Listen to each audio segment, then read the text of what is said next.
down. Things are moving fast.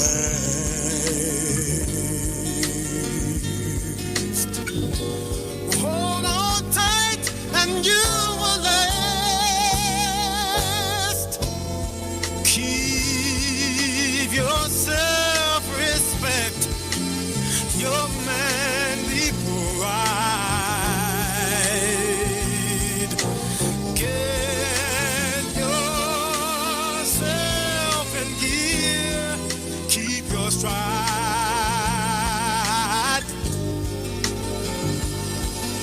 Never mind your fears.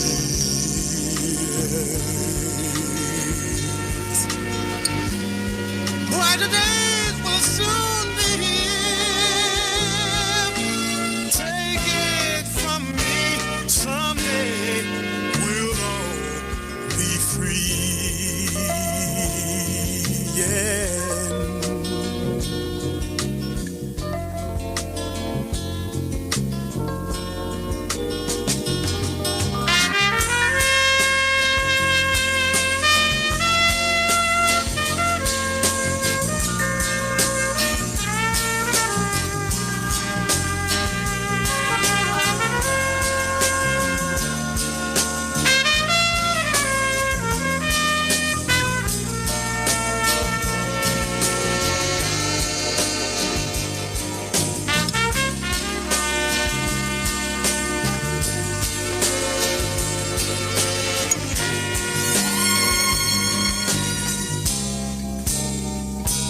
Keep on walking tall. Hold your head up high. Lay your dreams right up to the sky.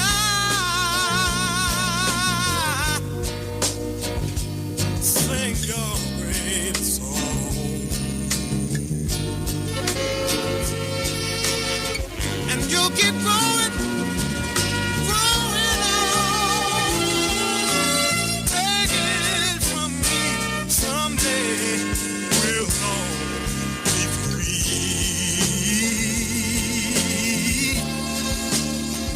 Hey, just wait and see, someday we'll all be free. Yeah. Take it from me, someday we'll all be free. It won't be long. Take it from me, someday we'll all be free. Take it from me.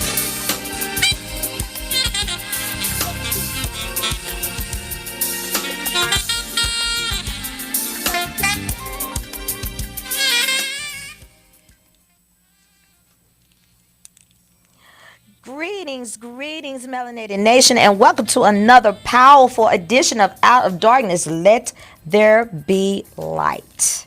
I am your host, Tiffany Turner Reed, and it is my honor to welcome you back to a platform where truth is explored, history is examined, and meaningful conversations begin. Before we begin today's discussion, I would first like to extend my sincere appreciation to everyone who joined us for our inaugural episode, From Chains to Courtrooms, How History Shapes Justice Today. Thank you to every viewer, listener, supporter, and member of our broadcast family who watched, shared, commented, and engaged in thoughtful conversations. Our encouragement affirmed exactly why this platform was created. We want to thank our beautiful production, Miss Montana. Thank you so much for the after party, for allowing this platform to be able to get this information out. I also want to express my heartfelt gratitude to our distinguished guest, last week attorney Timothy L. Kimball, whose legal knowledge and professional insight helped us begin important discussions on the historical foundations of our legal system. Mr. Kimball, thank you for sharing your expertise and helping us launch this journey with excellence. So thank you, Tim. I'm going to take him out. Baby, he put me on a schedule. Okay. So he said I will schedule in to take me to lunch August the 1st. I said, okay, I'll do that. So, and as many of you know, our first episode introduced an important question. Can we fully understand today's conversation about justice without understanding the historical system that shaped them? So I want you guys to, during the discussion, we touched on slavery, the Three-Fifth Compromise, the Black Code, convict leasing, and other defining moments in American history. But we quickly realized that those subjects deserve deeper examination. They cannot be understood in a single conversation. That is why today's episode is a continuation, not simply of a topic, but committed to thoughtful inquiry. Our purpose is not to tell you what to think. Our purpose is to encourage you to think, to ask questions, to examine history, to consider evidence, to listen respectfully, and to explore how understanding our past can help us build a stronger future. Today's conversation will move beyond historical events into live experiences. History is more than dates in a textbook. It is a remembered by people who lived through it, challenged it, survived it, and helped change it. Those voices matter. I'm honored to welcome back Miss Nadia Brown Davis, author, advocate, professional life coach, and mental health professional. Nadia continues to bring thoughtful insight into the relationships between history, justice, community, and personal transformation. Thank you, Miss Nadia. Yes, Melanated Nation, give her a round of applause. Thank you guys who are listening and are on with us today. And joining us for the first time, it's going to be my beautiful auntie over here, and you guys all know her from the Queen of the Community talk show. She has her podcast here on the After Party. Miss Claudia Fowler, whose lived experience provided powerful historical perspective. Ms. Fowler joins us not simply as a guest, but as someone who has experienced many of the eras and events that shape the conversations we continue to have today. Her voice reminds us that history is not only something we study, it is something that people have experienced. To each our guest, thank you for accepting this invitation, for the willingness to share your knowledge, your experience, and your wisdom with our audience. As always, we invite every listener to approach today's conversation with an open mind. Please, guys, with an open mind. A listening ear, and a willingness to learn. Because when truth is pursued with humility, evidence, and wisdom, light has the power to illuminate what was once hidden. So I'm going to introduce Miss Claudia just a little bit. Our next, Miss Claudia here, Dr. Fowler, guys, and I have to do it that way. Dr. Fowler is a proud native and a lifelong advocate for the historic community of Jappa, and some people say Jappi, but she will correct us. One of Dallas' oldest Freedman's community, and she's going to give us an insight in that, guys. I learned so much about Jappi or Jappa throughout being with Auntie Claudia. I call her Auntie. She has given me so much insight on this history on Jappi. But at any rate, she's a proud graduate of Wilma Hutchins High School, class of 1979, guys. I was 8 years old. And Bishop College, class of 1984. Dr. Fowler has dedicated her professional and personal life to public service. Throughout her distinguished career, she has served in numerous leaderships and community service roles, including with the Urban League, of Greater Dallas and North Central Texas, as a Dallas County parole officer, and as a member of the board of the education, correct? Board. We had the school board, correct. Okay. And also, in recognition of her lifelong commitment to serving others, she was also awarded an honorary doctorate. That's why I am referring to her as Dr. Fowler. Dr. Fowler has worked, however, extended far beyond titles and positions. She is a tireless advocate for people of Dallas County and the historic community of Jappa, Jappi. She has spent countless hours working to preserve neighborhoods, supporting families facing housing insecurities, helping individuals experience homelessness, and stand alongside residents seeking justice and opportunity. Her commitment to civic engagement, equally remarkable. For more than 33 years, Dr. Fowler has faithfully served as an election judge, encouraging every eligible citizen to exercise one of our nation's most fundamental rights and rights to vote. She believes that civic participation is one of the strongest foundations of a healthy democracy, and has dedicated herself to educating and empowering voters throughout the community. Thank you so much, Auntie. And thank you. I told you. She didn't think I could do it. You don't think I'd be listening to you? Did I get it all down? You got it. Okay. You got it. All right. She has one beautiful daughter, Calissa, and two beautiful, beautiful grand boys that she absolutely adores. But this is our mother of the community, Queen Community. And thank you so much, Auntie Fowler, for being here today with us. Thank you for having me. I'm honored. Thank you. And shedding light on this situation. So, guys, we're going to get to it. So as you guys know, this is a continuation of the show from last week. So one thing about it, our first question for today for my panel is, history often feels distant until we hear it through the voices of those who lived it. We study it closely as we continue our conversation from episode 1. What do each of you believe in most important historical lessons that every generation should understand if we hope to strengthen justice, opportunity, and community for our community today? So since Miss Claudia is our guest today, Nadia is going to be my co-host, guys, and I hope she come with me and do more shows with me, because I absolutely love her energy and she's such a beautiful person. Well, Miss Claudia, can you shed some light on that question I just gave? I can.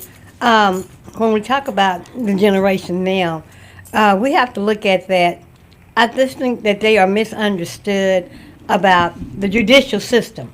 You know, it's a very systematic type system, and it's just not to the point of where it's going to be fair to us. Right. Be fair to us as African American people, to our African American young men. You know, and I watch, we were talking earlier, we watch daily, every day, we're hearing something about an African young man that is dying. Yes. You know. Yes. So that's just where I'm at. I just think that they are misunderstood and not educated on the judicial system. Yes, ma'am. Yes, ma'am.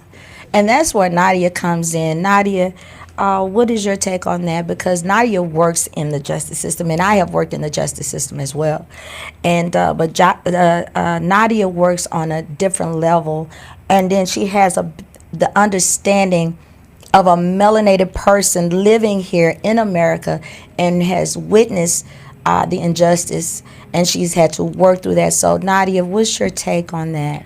I believe that I could think all of our grandmothers used to say, you know, in order to know where you're going, you have to know where you came from. Yes. So I think a start would be like understanding the history, understanding when these things started, understanding why they happened, because most things, the laws, the rules, the way we live in society today, those things were brought about because of something. Something happened to make this become a law. Something happened to make it be a rule or a standard of society, right? So I think in order for people today or younger people to understand some of the trials and tribulations and even the good things that we have today or that are going on today, they need to first understand the why behind all those things.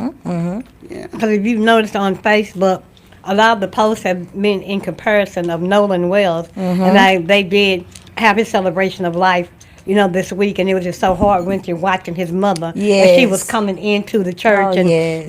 with Sharpton on one side and Crump on the other, and her husband standing behind her, and the rest of the family, of the anguish and the hurt that she was feeling. And I think not besides anguish and hurt, she's misunderstood. Right. And a lot of us are misunderstood of how, you leave with, your friends or your so-called friends or your associates, rather, and then everybody comes back except for you. And then they talk about the phone call that was made. They had to have something happened. They had to have the boat towed in or whatever. Right. And they said, well, yeah, everybody's on board. And, okay, no, everybody was not on board unless he was on board. And then he got off boarded between there and the time that the boat tow or whatever came in. And, I think that he was just really, I won't say a lot of our young, again, men are just understood, but then too, the environment. He grew up and he went to a school where they were all Anglo people, or mostly Anglo people. So he had the evolution in his mind that these are my friends, these are my homeboys, for a better word. Right. And so now,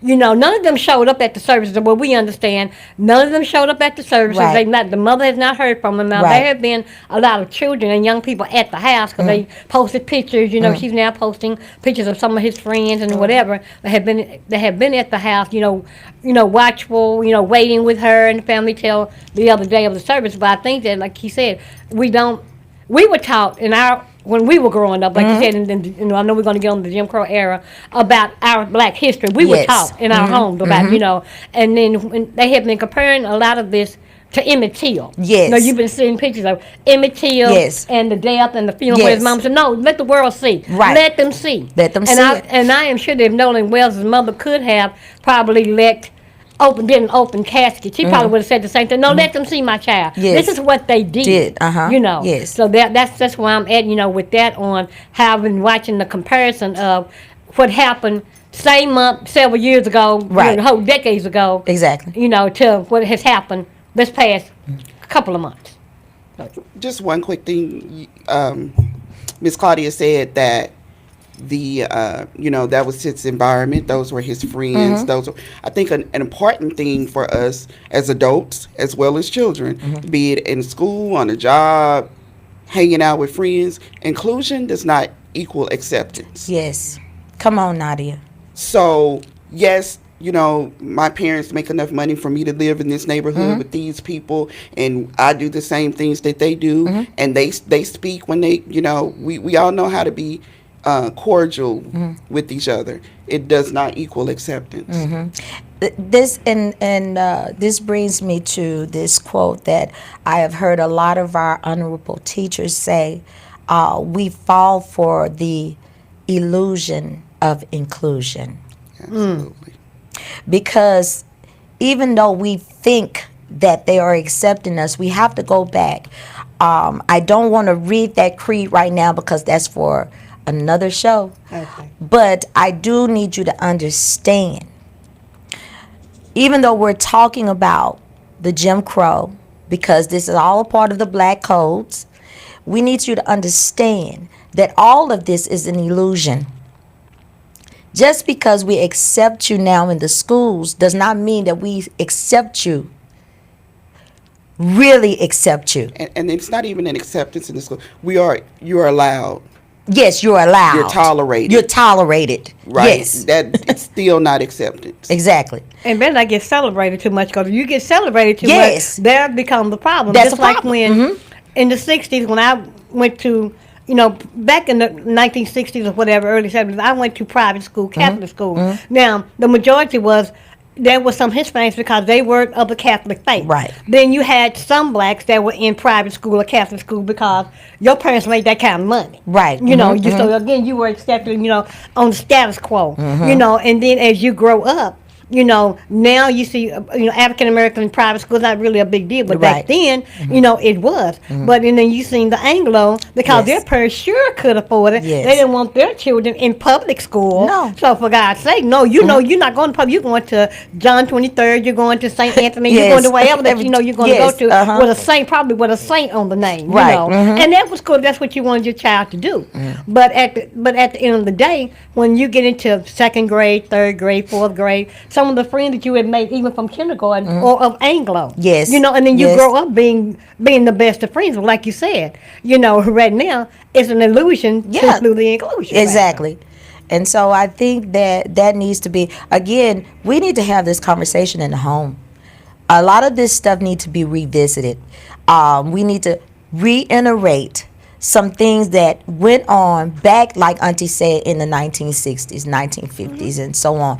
We got to go back and look at that time and see how much has it changed from now. That's what I want us to. I want us to start examining that. I want us to start kind of, dissecting that. How much of this has changed from then? Because, like you said, I didn't even think about it that way. Of him being in the same situation as Emmett Till. Right. So there has actually been, people have actually done whole studies recently, and it shows the parallel where there's a picture of him and even showing his likeness to Emmett Till, how he looks like him, and showing the parallels, the comparing and contrasting the two cases, doing a comparison of the information that we know or the knowledge that's out there. So it's very similar. Right, Yeah. right. I love that. So let's go to a question that I wanted to, because I want to try to hit as much as we can today. We did move a little slow today, audience, and I do apologize for that. When you hear the word justice, what does it mean to you personally and professionally, Nadia? I think professionally, to me, it means a system of laws, a system of people, a system of rules, a system of standards. And with that comes a system of codes and standards and subliminal and unspoken things that go along with that include or that make up that justice or that justice system, right? I think personally, and because I've done this type of work for so long, and I've think had a view that maybe a lot of people don't have. I think personally, my view is the same. It's a system of laws and rules and concepts and systems put into place for whatever reason. However, the system is being ran by human beings who are biased, human beings who are prejudiced, human beings who are a lot of times uneducated on the histories and the traumas and those things. And so I think for me, it's professionally and personally, it's the same thing. Auntie? When I hear the word justice, formerly being in the Texas Department of Criminal Justice as parole officer, I worked at the state jail, before. And when I hear the word justice, I look for fairness. I look for when something happens in our community, especially in the judicial system, for them to get a fair trial, for them to get a fair sentence. Right. And I just don't feel like that has happened here lately, in our surrounding area. On the professional note, on a personal note, when we have someone in our community who is killed or who is taken away from us unjustly, that there is justice for that individual, that that we pursue whoever has taken them away from us, taken them away from their husbands, their parents, their brothers, their sisters, their children. So when I hear the word justice, I look for fairness in the whole total gamut of what has been presented. Right. So that's what I So think. I have this book, guys, here. And of course, I told you that I will always be presenting books because it's very important that we go back and look at the wordings of our scholars, our black scholars, and not just our black scholars, because we do have some white scholars that do tell the truth. Right. Okay. But this one in particular, because I am so partial to Mr. Anderson, Mr. Dr. Cobb Anderson, who started We my like him. program, Texas Think Tank for Black Economic Empowerment. This is a read. It's a Black History reader. And this is one of the reads that we have here today that I'm going to be quoting a little bit of some stuff out of. But what Mr. Claude Anderson gives us is he gives us a real good insight into the Constitution and what this country was built on by their forefathers.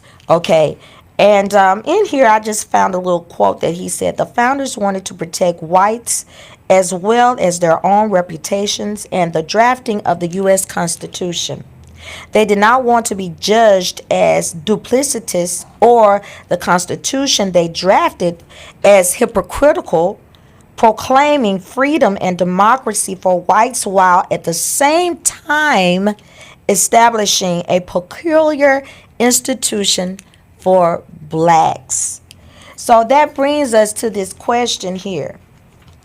When we hear the word justice, what does it mean to you personally and professionally? Personally, to me, it means just this. Because it has never been justice for us in this land, on this land, even though it was our land before they landed here. I want to make that absolutely clear. We will delve deeper into that. But I want to make it clear that they came over here on the Mayflower. We were already here. Okay? So, but at the end of the day, for me, it's just this. And we are going to, as melanated people, really, again, sit down and look into this and see, as Thurgood Marshall say, find the justice for us in this system, or we're going to have to create another system. But the thing about that, in order for us to find the justice for us in that system, we have to understand that system. Exactly. We have to know our rights. Yes. We have to know the laws. We have to know who's making the laws and why they make this law. And I think that's where a lot of it should start. Like, you have to know that part of it in order to be able to see where you fit in, to that system. And I like that, Nadia, because you know why? Because when you say the history of it, so if we're going to go and go by history, then we're going to take it all the way back. Because technically, this that we are in is covered under a corporation. The United States is a corporation, and it's ran as such. There's no real thing as law is policies. Okay, so that's one thing that we have to study on. We'll come back to that because I know they were trying, wait, what's going on? We'll come back to that because that's when we get into the Moors, when I teach you guys on the Moors. But at the end of the day, like Nadia is saying, we are really going to have to go back deep into history. And like she said, to understand who is making these laws, who are creating these laws, and who are they created for? Absolutely. So how are we going to, as melanated people, see ourselves in this system when it wasn't designed for us to even be a part of this system? They didn't even think that we were going to even make it through the enslavement period. So moving on to our next question. How do those laws influence the development of American legal systems today? But how are they developed for African people today that are in America? I think the laws are developed, of course, they're developed to solve or help a problem or an issue. That's why the law is created, right? But again, we have to realize that when those laws are put into place, or when we are following those laws, or we're doing those things, there's a human being, right? Even from the simplest thing of a speeding ticket. Right. That officer it's up to his discretion whether or not he writes that ticket. That's a human thing. Exactly. So no matter, what the laws say, there's a human element to that. So even if the law is written and we're, oh, great, this is for us, what about that human element? Right. If it's something major, a murder or attempted murder or drugs, a judge and a jury, there's still a human element that we can't account for. That's right. We don't know what those people are going to say or think or feel. We don't know that outcome until we get it. So I think the best thing for us with those laws and with laws and having laws is to stay on the right try to stay on the right side of justice. And then the other part of that is knowing if I get arrested, if something happens to me, if I get tossed into this system, I know my rights. Yes. I know what I should and shouldn't Yes. say. I know what you can and can't do Yes. to me. I know, because if you don't know, then I can do anything to you. That's right. That's right.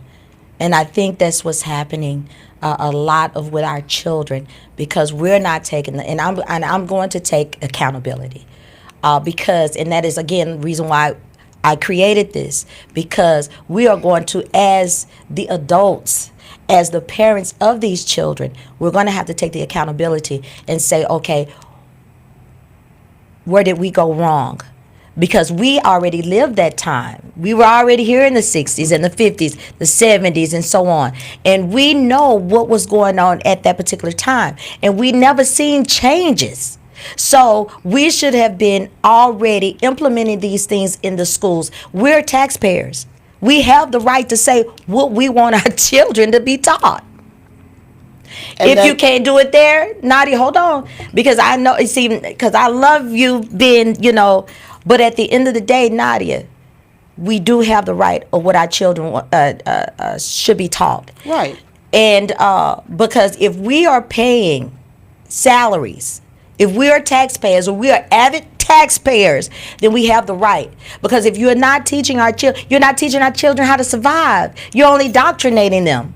You're not teaching them how to survive and navigate in this world that is telling them that, yeah, you here, yeah, we let you work, but you're still treating me like a second-class citizen. And that goes back to a conversation about voting. Voting is not a single solitary act or motion or whatever that thing is. If I vote you onto the school board, okay, and I never go to a school board meeting, I never go to the school, I don't know who the other school board members are, I don't even know what they're doing, what they're voting on, what they're putting in the school, what they're taking.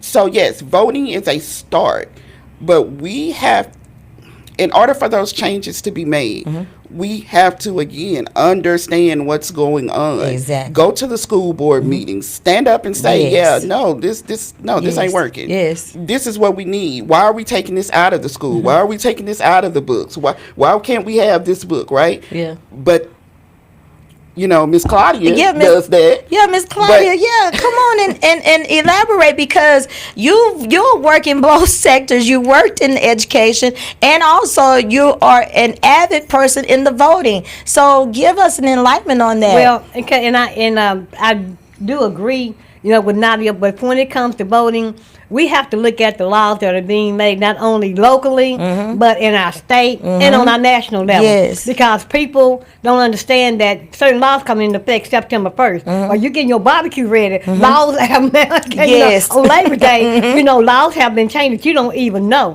So I think that when you talk about that, on the laws that have been changed, it's a case by case situation to me.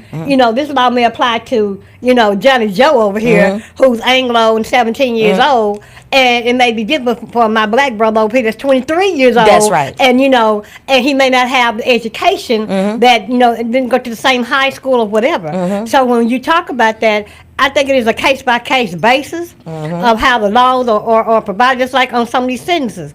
Like, there's no way and I know you're going to bring this up at some point, he should have walked away with 35 years, and then you leave. And I had been wanting to say this. I've said it to several people.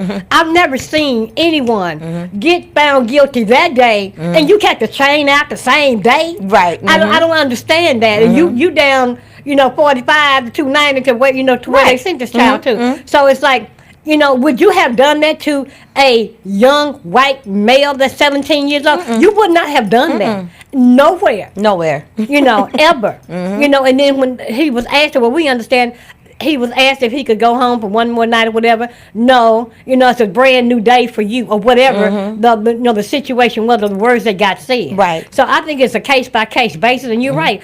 Some people just vote because they trust these people. Yes. And like I tell people all the time, when someone wins school board, city council, congressman, congresswoman, whatever, it's who presents the best story to the voter. That's it. If I can gain your trust, yes, then you're going to vote for me. Right. Now, I'm going to get up, I'm going to do the best that I possibly can. Right. And then I look at, when we talk back on the word of justice, I look at how many people and how many groups have marched for justice here in the city. Yes. When we talk about, and then they fight for the rules to change because they know it's going to be better for especially for our young people. Right. I have to give kudos to those that have hit the streets. Right. Diane, like we talked about, Diane Ragsdale and all the ones, the late Al Liscombe, that have been on the front line. Yes. And we have been there. Oh, yes.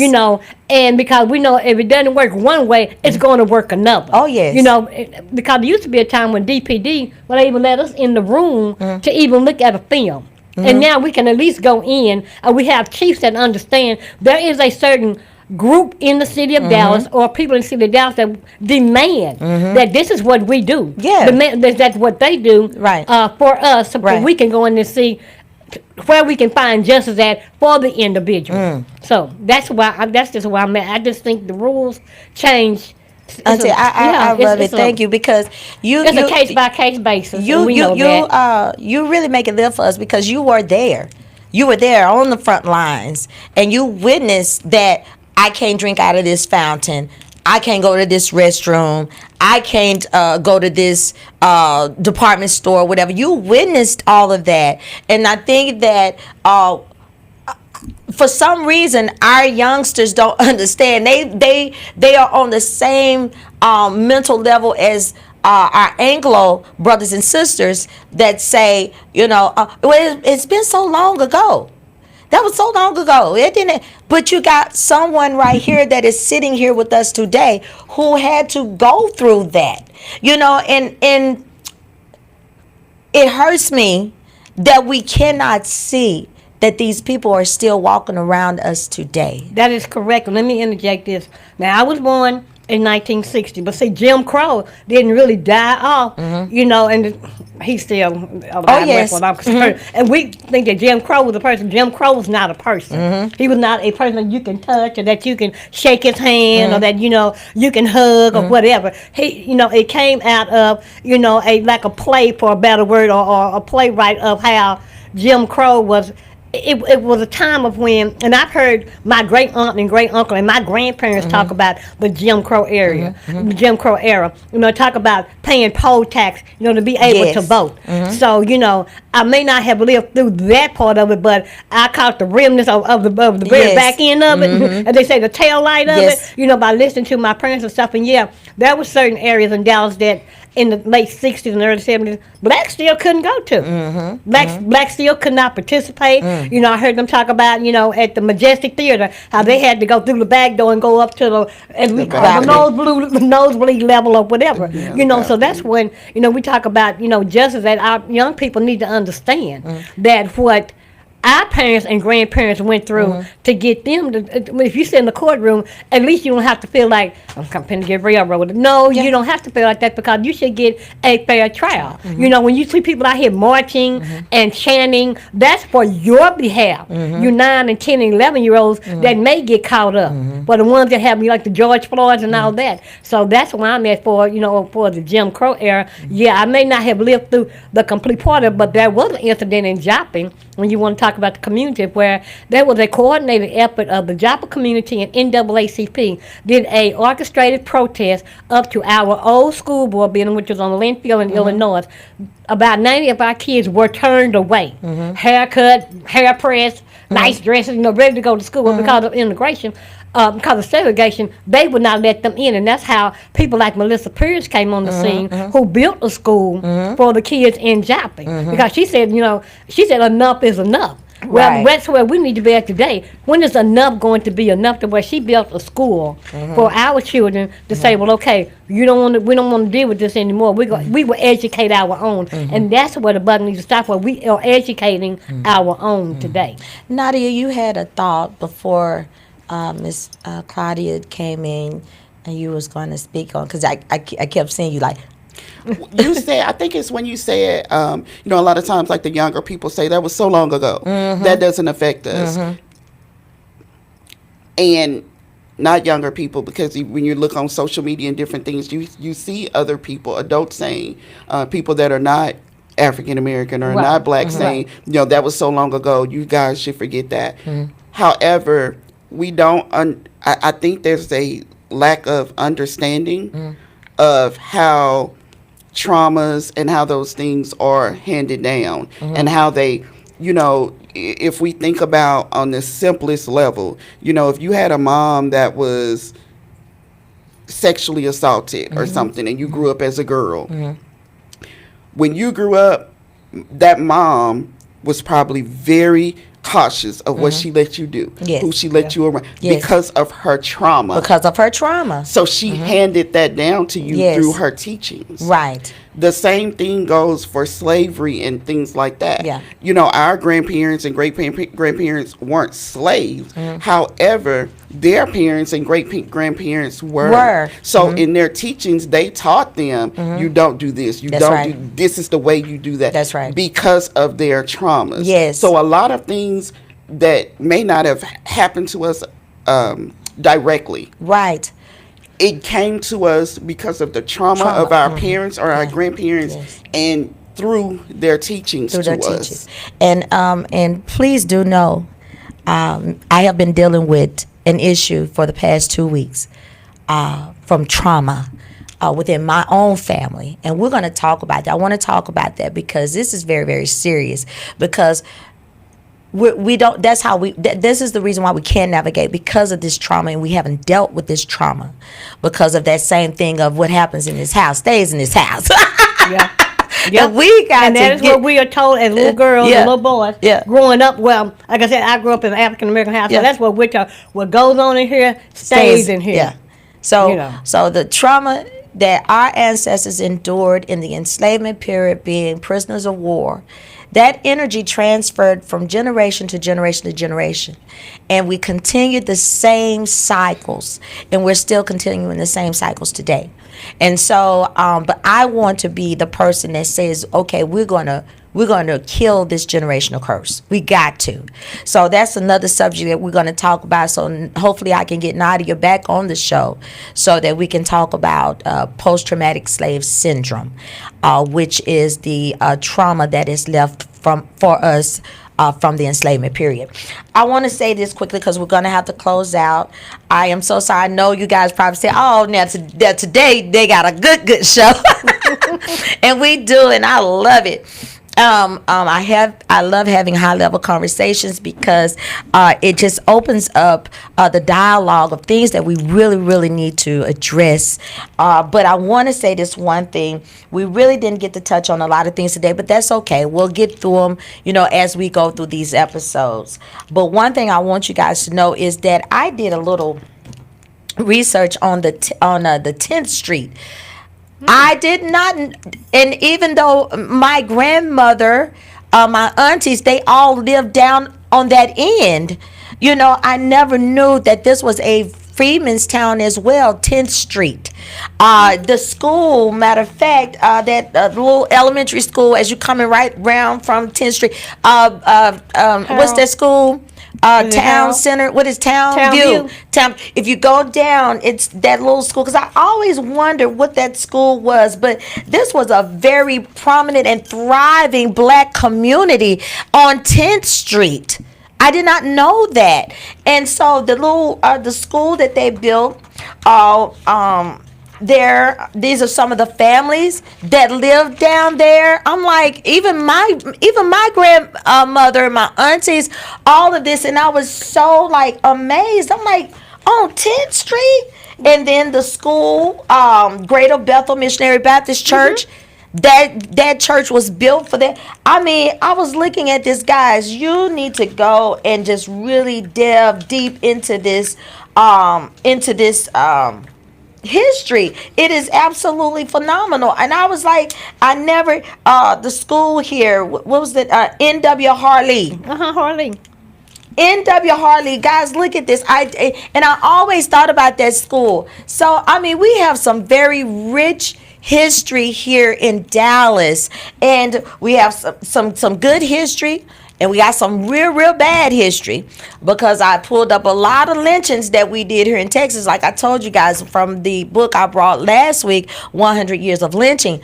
A lot of those lynchings happen in Texas. A lot of people think that a lot of that injustice and bad treatment happened in Mississippi, and a lot did happen in Alabama. Yeah. But let me tell you, Texas is one of the good old boy towns, baby. This was like the capital. When we talk about justice versus injustice, Jappi actually had a hanging tree where they would bring men from the Ennis, Ferris, Corsicana, down south area to hang them. I finally got that tree chopped down, and to this day nothing has grown in that very spot. Wow. But when you talk about that, now Melissa Pierce was the daughter Yes. of former slaves that built the school in Jappa. Yes. And then the ones that raised me, he was born in 1899. They were older people. So his mom and dad actually were in the slavery period. Right. My great uncle. So there is always a tie. And as far as 10th Street, I want to, clear up that we were established in 1872, and they were established around 1880. And there were 5 to 6, 7 prominent Freedmanstown. Sand Branch is one. Bear Creek is one out in Irving. So there are several prominent, and I plan on not going to put out. I plan on doing the show, on Freedmanstown, because 5 Mile. There's so many that now no longer existed. And when you talk about how they were burning Freedmantown Yes. in the 1800s and Yes. stuff, in Carolina, 1841, which is not that far from the job. When we were established, Yes. they burned up a whole Freedmanstown Right. in North Carolina. So you have to look at it, like you said, there's good history and there's bad history, and that's what we need to be teaching our children. Yes. The difference of justice versus injustice, and how the injustices have now made us into who we are. That's right. And made us, and where we are. We're Right. established. We have to fight in Jappi in order to keep, our historical preservation. Because if not, they would consider building homes there to be property, lakefront property with the Trinity River. Right. They would like to think lakefront Yeah. property could be built on the Trinity River. Yeah. There is a monument right there on the Trinity. It's a monument where they lynched a gentleman by the name of William Taylor. Just guys, there is so much history here, and if one day I'm going to get a gentleman here that does historical tours here in Dallas. Miss Claudia knows him, and I'm going to get him here so that he can talk. But I'm going to get ready to close this out. Thank you so much, Miss Montana, for being our production over there, for being so patient. I do apologize. But I want to get these 3 questions. What's one thing our communities can do right now that we can implement to start moving forward, or not just moving forward, but implementing strategies to where they are building us up, where we are getting this information, instilling it in our children so that we can redirect what is going on today. So what one thing our communities can do? Well, I would say the one thing we can do is to educate our children, to instill in them, the power that they do have, instead of thinking that they are powerless, Yes. in the community strategies. we've had the marches, we've had the seminars, we've had the panels. So now it's just time to take action and to say that, when enough is enough, we need to say enough is enough, and we need to mean what we say. Nice. Like you said, to make sure that that we're empowered, that we empower our children. Yes, Nadia. I believe that education is a big thing, and like Ms. Claudia said, parents need to educate their children. I also feel like parents, respectfully, I can't pour from an empty cup. Right. So in order for me to teach my child something, I have to get it myself, right? So reading is big. Reading with our children, reading ourselves so we understand what we should be telling our children.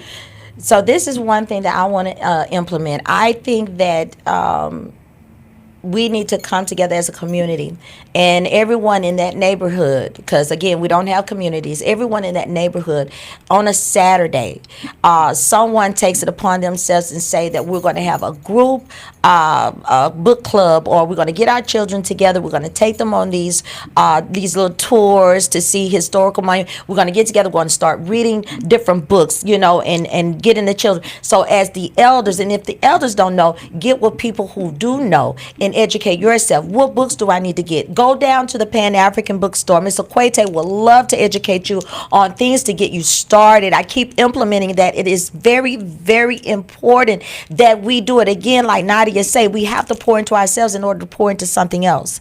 Again, that's what I say about the love part, because again, love is a very dangerous word, but when we say a spiritual connection, melanin people have spiritual connections because we are spiritual people. We're spiritual beings. So at the end of the day, until we realize that what is in us, we cannot exude it out to someone else. And it's so ironic you would say love, and when there are events in the community, like today there's a Stop the Violence, get them out the tablets, get them out of the TV, Yes. take them to some of these events, Yes. let them hear speakers to Yes. talk about why we need to stop the violence and stop the black on black crime. Yes. Young men, Yes. young ladies, Yes. and we Yes. watch this on Facebook all the time of them fighting and putting, themselves in a situation of where, you can be killed or, or whatever. So, Right. Okay. So that's what we need to implement, and then that's when we need to start partnering with our men. I'm talking about men, because there's a lot of males, but I'm talking about men, spiritual men that are grounded,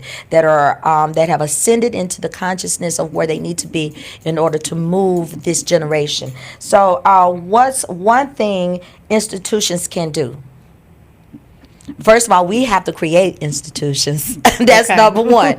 We're going to have to create the institutions, because the institutions that we have now are not our institutions. We're just veggie backing off of them and implementing things in there for to help or assist melanated people.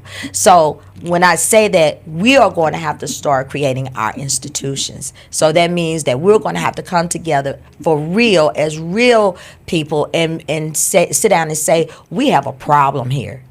We are going to have to acknowledge that we have the problem. Okay, because again, the illusion of the inclusion, because that baby should have known better. Even though I get it that that's his surroundings, but we have to still understand that history will continue to repeat itself if we don't. If we allow it. Thank you. What's one thing individuals can do right now, Nadia? And we're going to close this out. I think one thing that individuals can do is pay attention and get your news, your thoughts, social media shouldn't be how we get all of the news. Social media shouldn't be how we educate ourselves. Even and a lot of good stuff comes from social media. So I'm not saying social media is bad. What I'm saying is, if someone says something on social media and I think, I didn't know that. I don't hold on to that as truth. Right. I then go research, go find the information to verify. That's right. And I think that's one thing that everybody can do across just humans. Start verifying, start reading, because from that thing you may uncover so much more. That's right. That's right. I thank you guys so much. Auntie, thank you so much for joining us today on this show and giving us that beautiful, wonderful history, Jappi, and your experiences during that era. Nadia, again, thank you so much. You are such a gift to this platform, to to us as a people, because Nadia is just so, and we have to touch on Nadia's book, so I got to bring Nadia back, just her alone, and speak on this book. But I want to thank everyone that tuned in today on the after party. Thank you so much. We want to see you back, because the shows are going to get better and better. The conversations are going to get deeper and deeper, but we're also going to have some fun shows. So you definitely want to tune in. We're here every second Saturday and every fourth Saturday, 12 p.m. So make sure you join us. Our next episode is going to be a little bit for my babies. I'm going to be talking about some superheroes, and I think everybody loves superheroes, so you want to make sure you tune in for that. But thank you so much for joining us, and we are out of here. Have a great day, Melanated Nation. And thank you, Tiffany, for all you do. Yes, ma'am. Thank you.